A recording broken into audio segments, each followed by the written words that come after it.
সকলকে জানাই শুভ রথযাত্রা। জয় জগন্নাথ বলে আমার ভিডিওটা আজকে শুরু করছি। আজকে বানাচ্ছি মহাপ্রভুর জন্য ভোগ বল্লভ। এটা হচ্ছে 56 ভোগের মধ্যে একটি।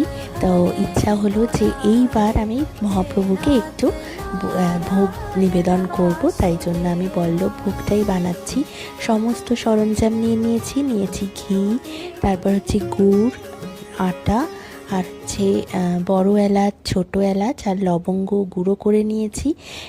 আর দুটো এলাচ গোটা রেখে দিয়েছি, ওটাও আমাদের কাজে লাগবে এই ভোগ বানানোর জন্য।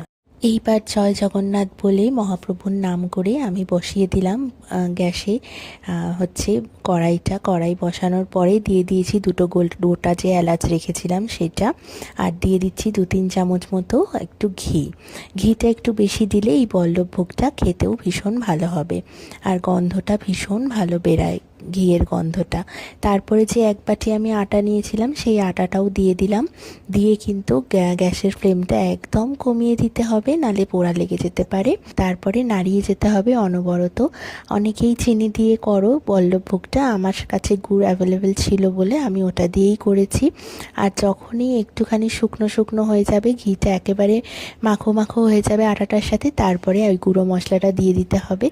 আরও যখন ঝুরঝুরে হয়ে যাচ্ছে জিনিসটা, তখন আর একটু ঘি দিয়ে দিলে ভালো হয়। অনেকে দুধ দেয়, আমার কাছে দুধ ছিল না বলে আমি একটু জল দিয়ে এটাকে একটু মাখা মতো করে নিয়েছি। তারপরে মহাপ্রভুকে নিবেদন করেছি এই যে বল্লভ ভোগ। দেখো কি সুন্দর দেখতে হয়েছে, অপূর্ব তার স্বাদ। ভোগ দর্শনেই কিন্তু আমাদের সমস্ত দুর্ভোগ কেটে যায় জীবনের। তাই জন্য তোমরা দর্শন করে নাও ভোগ, আর বলো জয় জগন্নাথ।